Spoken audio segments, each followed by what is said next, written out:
Ya, berjumpa kembali dengan channel saya Braveheart. Salam santun dimanapun sahabat-sahabat teman-teman saya berada yang suka dengan cerita misteri. Saya hadir lagi dengan cerita misteri. Kali ini saya bergeser agak jauh di daerah Kalimantan Barat, tepatnya daerah Sambas. Ya, Sambas itu Kalimantan Barat sudah ini teman-teman, perbatasan dengan Malaysia gitu ya. Jadi kalau dari Kalimantan Barat, Pontianak itu nanti ke Mumpawa sampai ke Singkawang daerah sana, kemudian Sambas ya, cukup jauh. Nah, ini diawali pada tahun 2001. Jadi tahun 2001 itu saya ke sana. Jadi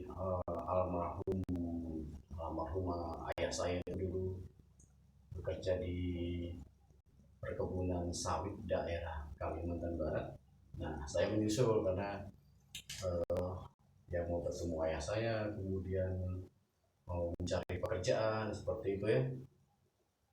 Nah, singkat cerita, sampailah saya pada tahun 2001 itu tiba di daerah Sambas. Cuma Sambasnya masih ke pelosok ya teman-teman, masih ke pelosok. Jadi dari Sambas kota itu ya sekitar 4 jaman lah gitu. Itu pun ditempuh dengan kendaraan zaman dulu truk ya, tahun itu ya. Sekarang kayaknya sudah diaspal, jadi dulu jalannya masih jalan tanah padat gitu. Kalau hujan ya tanah merah licin. Nah, saya ke sana sampailah pada tujuan di rumah ayah saya. Singkat cerita, tidak lama saya dapat pekerjaan dan saya juga banyak berkenalan dengan orang-orang penduduk di sana, penduduk transmigrasi ya. Desanya adalah desa Sepandak, nama desanya Sepandak. Kalau ada teman-teman daerah Sepandak yang nonton, salam dari desa Sepandak, Kalimantan Barat gitu ya. Oke, saya lanjutkan.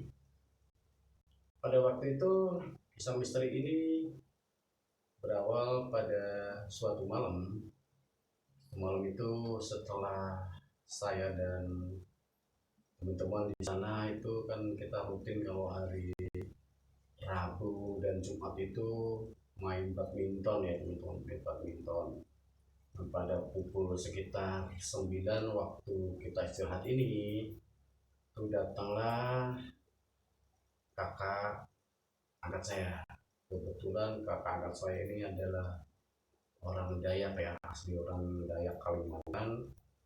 Beliau datang itu minta dianterin pulang. Jadi di sana itu kalau digambarkan bahwa listrik waktu itu sudah ada, cuma kalau sudah keluar dari perbatasan kampung itu sudah tidak ada lampu pencahayaan kayak di daerah Pulau Jawa ya, itu kan masih ada penerangan begitu. Kalau di daerah sana waktu itu belum, jadi lepas ujung kampung sudah tidak ada namanya lampu penerangan, jadi gelap.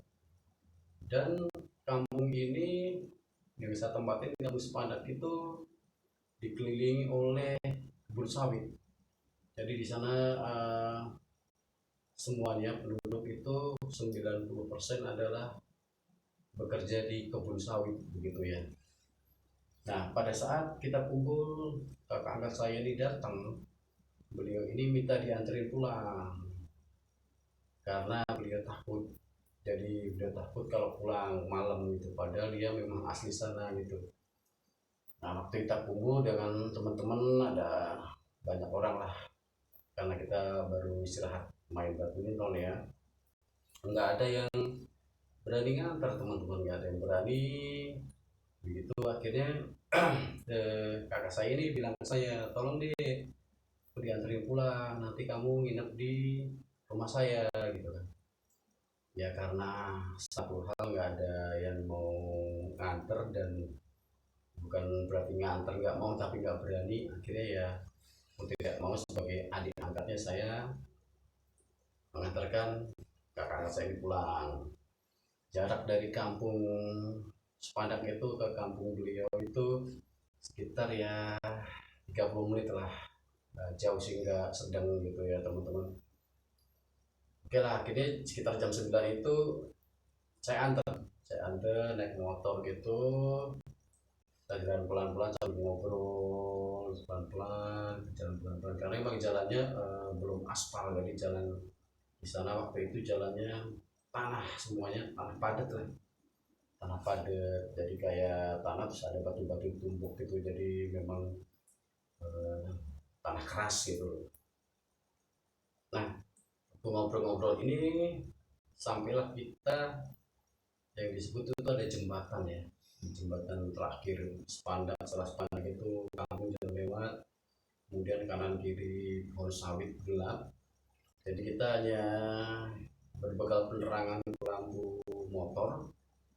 Dari situ sebenarnya saya tahu sih bahwa rumor-rumor di jembatan itu angker gitu ya, tapi ya kita berpikir positif dan saya juga berdua gitu kan. Cuma nih kakak saya di jalan itu udah nyeletuk gitu, dek ini aja deh, nanti sampai jembatan salam-salam ya begitu. Oh iya iya bang, iya saya bilang gitu. Jadi beliau malah justru apa ya, kayak ngingetin saya bahwa akan melewati jembatan angker gitu.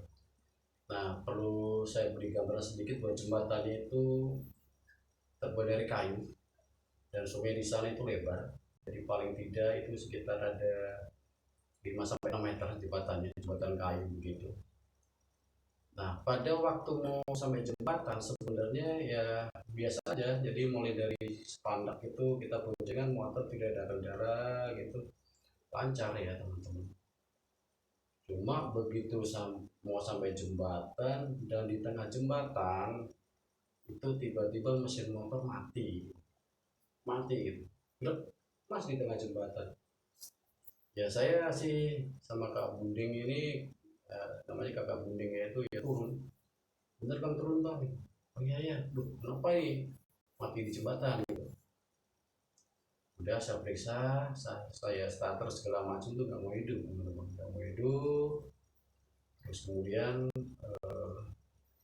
saya coba cek businya karena waktu itu kayak motor motor lama lah, motor jadul 2 tak gitu. Saya cek businya, pengapian ada, bensin juga aman gitu.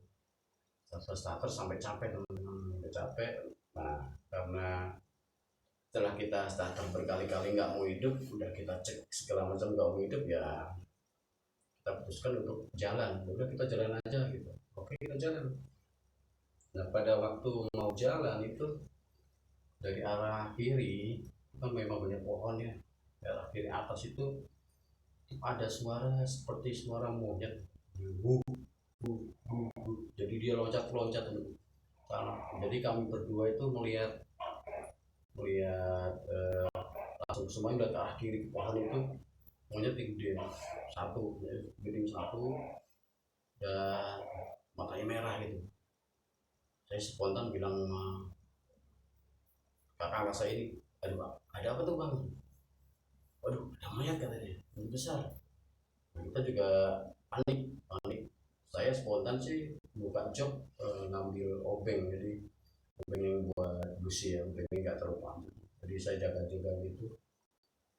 Terus kakak saya teriak, woi diteriakin, jadi khasnya orang Dayak diteriakin, maksudnya biar kalau itu hewan beneran, hewannya itu akan pergi. Nah hewan ini nggak pergi, udah langsung waduh gimana nih kan, lari apa ini gimana gitu, kita panik kan. Eh, nggak, udah jalan aja kan, bawa motor juga nggak mungkin kamu tertinggalin kan karena jarak masih cukup jauh. Akhirnya saya ngambil inisiatif sih, saya teriakin. Jadi saya feeling saya itu bahwa itu bukan monyet beneran ya. Kalau monyet kan ya malam-malam dia ngapain sih, jadi wujudnya besar kayak gorila, monyet gede lah hitam. Saya teriakin, saya sambil memegang obengnya. Oh iya bang, pun kamu jangan ganggu kami ya. Jadi saya udah feeling itu bukan sekedar hewan biasa, jadi kayak makhluk. Nah begitu saya bilangin begitu, dia langsung kabur. Jadi saya agak mendekat, dia kabur. Kabur loncat ke pohon-pohon, blok blok blok blok, itu hilang teman. Ya kita tenang kan, tenang. Akhirnya kita dorong sebentar melewati jembatan, kalau posisi di tengah, kita dorong motor, terus saya hidupin. Waktu saya hidupin motor itu langsung bunyi, ceng, itu motor langsung aneh, langsung bunyi itu. Lampu juga nggak ada masalah, semua nyala. Udah, langsung kakak anak saya bilang, udah kak, yuk kita gas, lanjutin tuh, kita jalan kenceng, sampai rumah dia.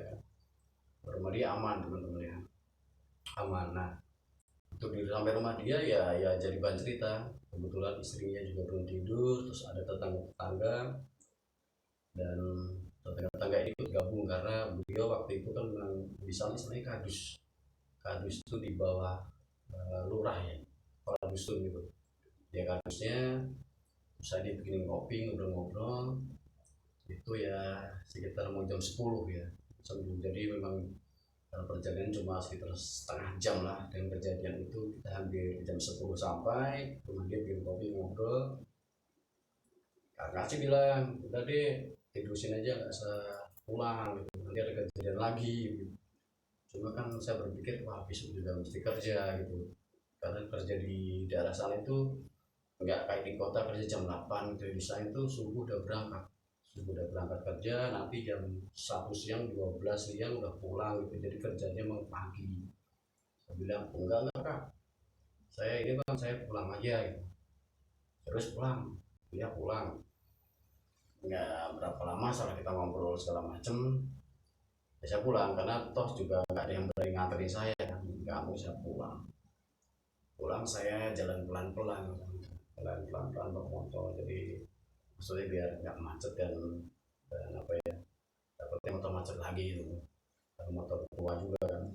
Jalan pelan-pelan, pelan pelan gitu. Nah tetap mau nggak mau saya melewati jembatan tadi itu gitu, mau nggak mau harus melewati jembatan karena itu satu-satunya akses.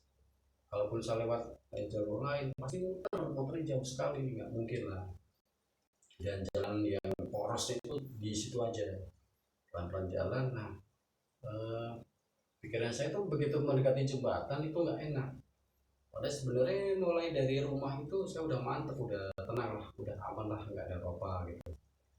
Cuma pas saya semakin mendekati jembatan itu pikiran saya nggak tenang. Nah di situ itu memang eh, cahaya bulan itu cukup lah, terang kan nggak, tapi cukup. Jadi kuliah sekitar itu agak ada kelihatan remang-remang karena cahaya rembulan ya.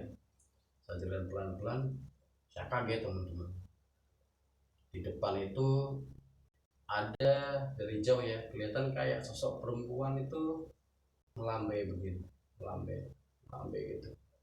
Memang keadaan kan gelap, cuma sorot lampu, sorot lampu, sorot dari sinar matahari. Jadi kalau ada orang kayak perempuan nih kalau di depan jembatan itu, saya langsung begini, waduh ini orang bener enggak gitu. Jadi eh, nggak tenang, saya kaget, ini merinding semua. Jadi ini pasti bukan orang lah, nggak mungkin jam-jam 10 malam itu di jembatan itu.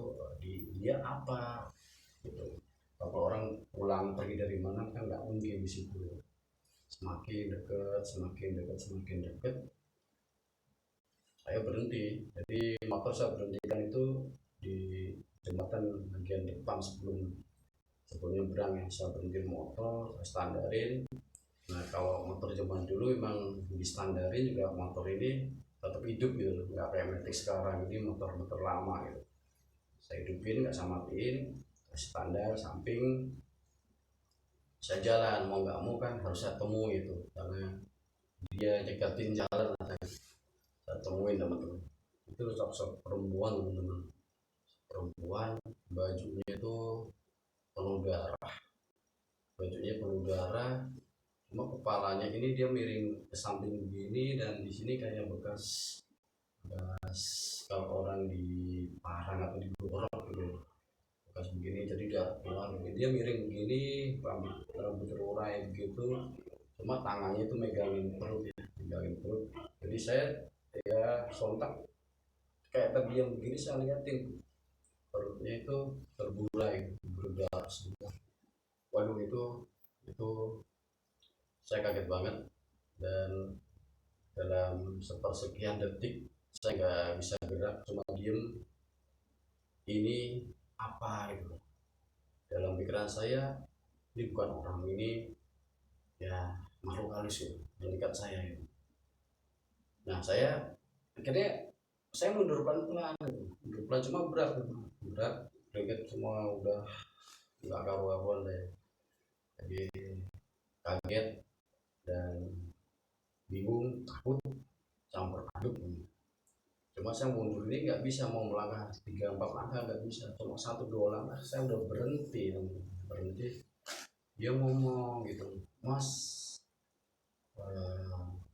gini gini gini gini, cuma dia pakai bahasa saya nggak paham. Terus saya bilang, kamu bilang apa, saya nggak ngerti, pakai bahasa Indonesia.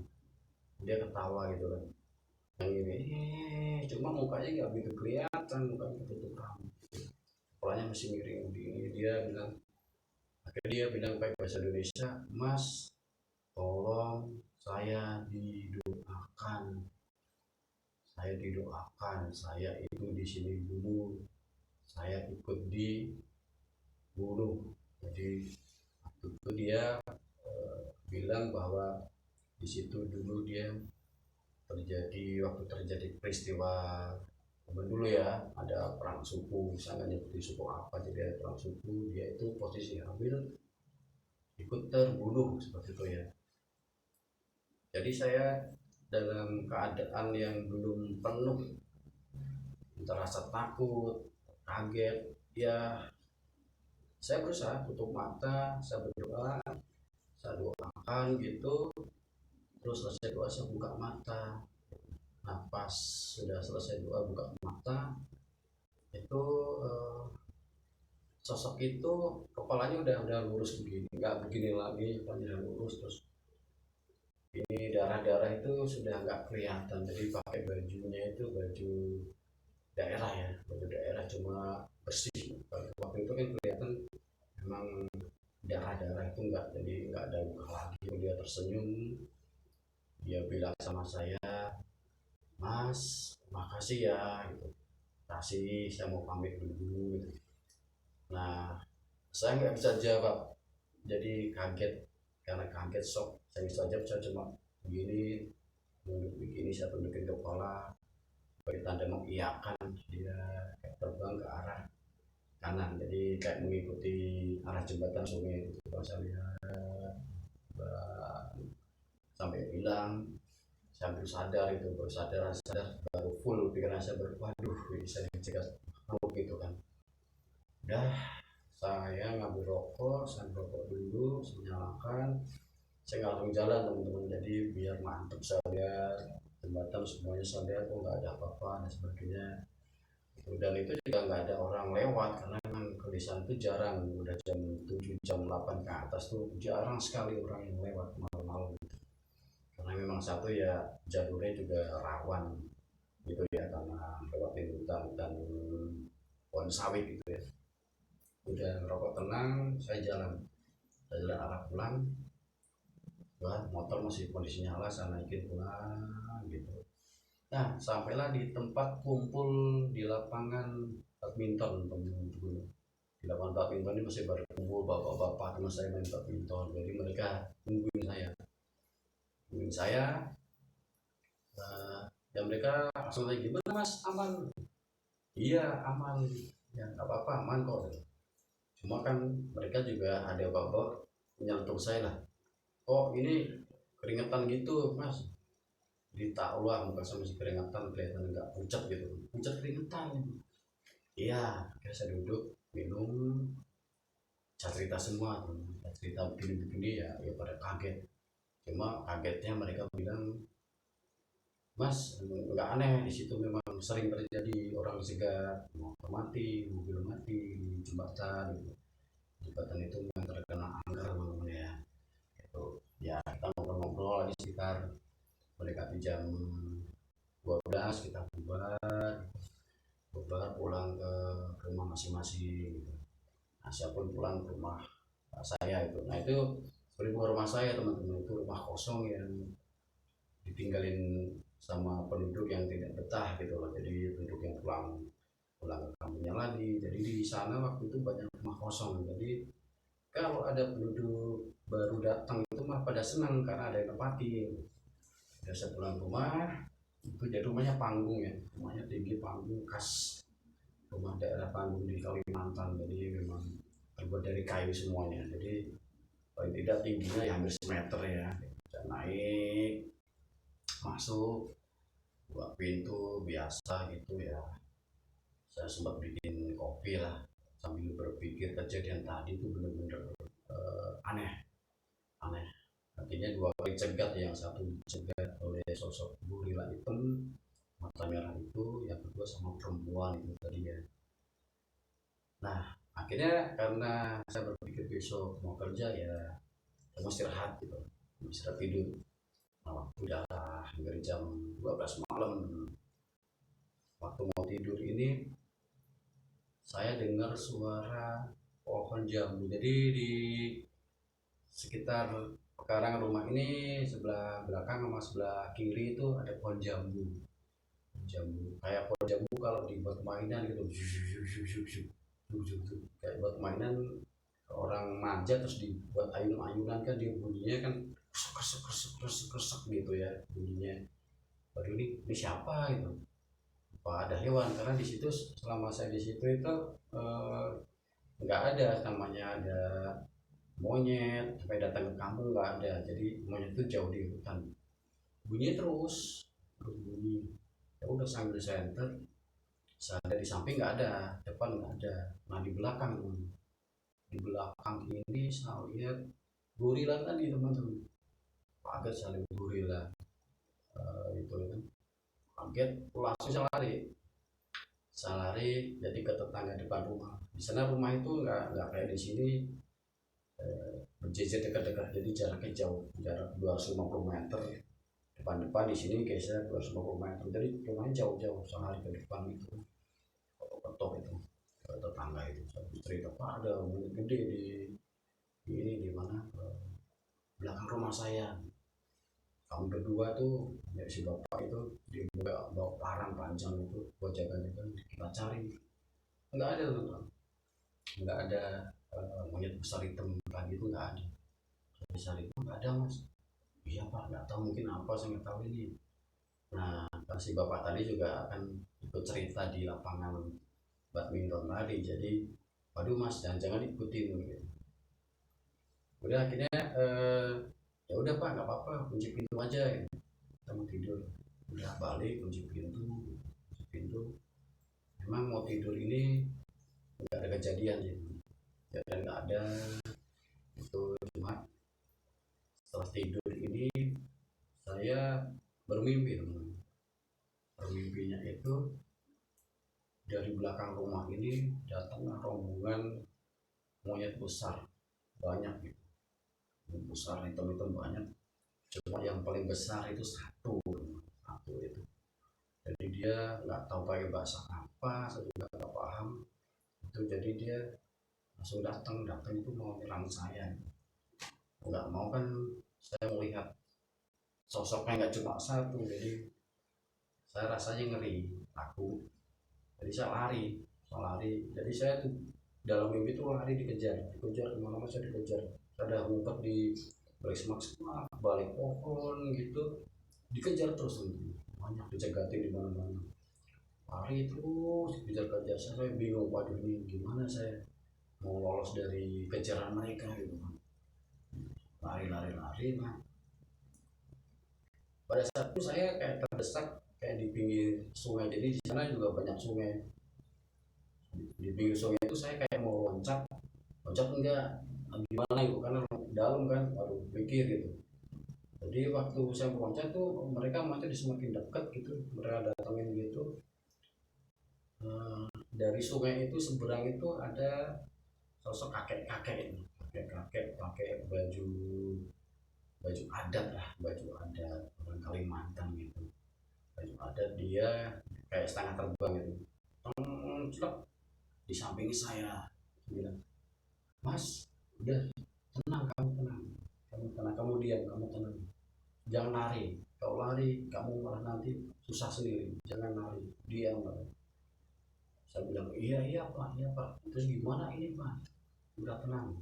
Nah dia itu matain ranting, ranting kering itu dipatahin, kita panjang segini dikasihkan ke saya gitu, ini mas sana dilawan, harus kamu lawan, kalau nggak kamu lawan nggak akan selesai masalahnya. Oh iya pak, saya juga mikir aduh masalah apa itu. Jadi waktu dalam mimpi itu saya juga sempat mikir kesalahan apa, salah apa itu, sampai saya didatangin oleh sosok-sosok banyak ini. Cuma si bapak ini bilang kamu lawan sendiri, saya di sini. Jadi saya sempat bilang pak, ayo pak bantu, enggak kamu lawan sendiri, ini bawa sana kayunya gitu loh. Ya udah, karena ada bapak itu jadi saya timbul keberanian, bawa kayu itu saya maju, saya lawan gitu. Mereka juga nggak lari, mereka juga menyerang saya. Nah anehnya waktu kayu ini menyentuh badan mereka, dah gitu mereka langsung kayak terpental dan teriak gitu, wow kayak kesakitan, wow. Jadi sekali pukul kena itu banyak itu, mungkin kalau saya itu mungkin sekitar 20-25 ada sosok hitam itu ya. Pukul satu lari itu, lari pada lari sampai habis mereka lari. Saya balik ke kakeknya ini, saya balik gitu, kayak udah ini pak, udah ini kayak udah apa, pergi semua. Iya iya udah, bagus bagus, semua kamu harus berani melawan. Dia akhirnya udah, kita ke rumah kamu dulu ya, baik-baik. Jadi beliau sama saya itu menuju rumah saya gitu, karena itu saya perjalanan waktu dalam itu kayak sudah lari jauh gitu. Kita ngobrol di depan, dia nggak masuk, kita ngobrol di depan aja mas, di sini gitu. Ngobrol, beliau cerita bahwa dia itu katanya adalah yang membuka kampung itu, dia asli orang situ yang membuka kampung itu, dan dia yang menjaga kampung itu, ceritain begitu dia sama kita. Jadi sama saya cerita lah, saya yang menunggu kampung ini, yang membuka kampung ini dari awal, mereka itu adalah yang mengganggu dari luar kampung, katanya begitu. Ya kita ngobrol ya, cerita dia gitulah, cerita dia juga banyak nasihatin saya gitu kan, ya di tempat seperti ini banyak bilang dia hati-hati, hati-hati kemana pun pergi, ya, berdoa segala macem gitu. Dari situ akhirnya dia pamit gitu, pamit udah mas ya, saya pamit, saya mau pulang. Ya untung saya tadi melihat kalau masih mau diganggu mulai dari jembatan, jadi dia tuh tahu saya di jembatan diganggu tuh, tahu teman-teman ya. Dia bilang terima kasih juga itu ada sosok perempuan sudah didoakan gitu. Gitu. Oh ya, iya iya iya pak, saya bilang iya kayak jadi dia umurnya itu kalau dibilang tua banget ya kelihatan enggak, cuma badannya kan kecil, badan enggak gede enggak kecil kan. Dia pakai baju khas orang sana gitu, dia pulang pamitan sama saya gitu, udah sepulang dulu mas, nanti kalau sewaktu-waktu ada apa-apa panggil saya, nama saya akan datang bantu. Oh iya ya terima kasih. Ya pulang gitu, bisa dianterin gitu. Ya pulang, dia hilang di ujung jalan lah, saya lihat jauh di belakang. Udah saya masuk rumah, nah itu masuk ini saya kebangun itu pada tadi itu saya mau tidur sekitar ya kurang lebih jam 12 ya. Bangun saya lihat jam, jadi waktu di sana itu dulu belum ada HP, jarang banget HP. Jadi HP-nya juga waktu HP model SMS ya, belum ada kamera. Jadi saya juga nggak punya HP. Saya lihat jam itu baru setengah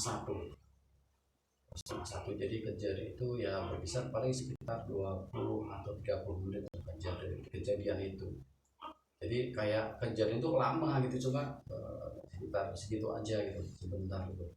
Saya diem, saya ya bikin minum lagi, rokok lagi, cuma saya terus terang nggak bisa tidur, jadi mikir kejadian beruntun gitu teman-teman ya. Kejadiannya beruntun dari mulai dicegat di jembatan, pas berangkat motor mati, kemudian balik dicegat perempuan, dan sampai di rumah mimpi diserang sosok-sosok kera hitam gitu ya. Saya bisa tidur, jadi ya ya udah, jadi nggak bisa tidur sebab nggak, jadi pikiran saya nggak tenang, saya sampai nunggu pagi begitu. eh, Akhirnya pagi ya saya nggak kerja, karena kalau kalau semalaman nggak tidur, memang kalau mau bekerja berangkat subuh itu fisik kita nggak mampu teman-teman ya di sana. Jadi saya memutuskan tidak kerja, saya izin dengan pimpinan perusahaan ya, perusahaan sawit, bahwa saya rasa nggak enak badan gitu. Nah itu teman-teman, jadi itulah kejadian tahun 2001 di desa, namanya desa Sepandak ya, itu daerah, maksudnya Kabupaten Sambas teman-teman, Kalimantan Barat. Demikian cerita yang bisa saya sampaikan, bisa saya utarakan. Semoga cerita ini bisa menghibur bagi sahabat-sahabat Braveheart di manapun berada yang menyukai khususnya cerita-cerita misteri. Semoga bisa menghibur. Dan sekali lagi bahwa untuk dokumentasi memang saya nggak punya. Satu juga memang saat itu belum familiar namanya HP, dan kalau ada pun HP itu adalah HP yang tidak ada kameranya teman-teman, masih sangat jadul ya.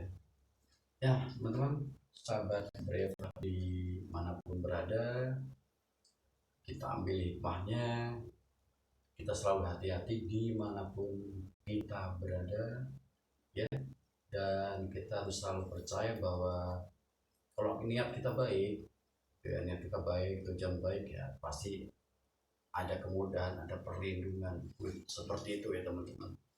Baiklah, itulah cerita saya di Kalimantan Barat. Begitu. Nanti selanjutnya akan cerita juga di kota-kota lain yang akan saya sampaikan. Semoga cerita saya ini bisa menghibur semuanya, dan terima kasih atas waktunya sudah menonton channel saya. Salam santun, sehat selalu, dan tetap semangat. Salam misteri. Terima kasih.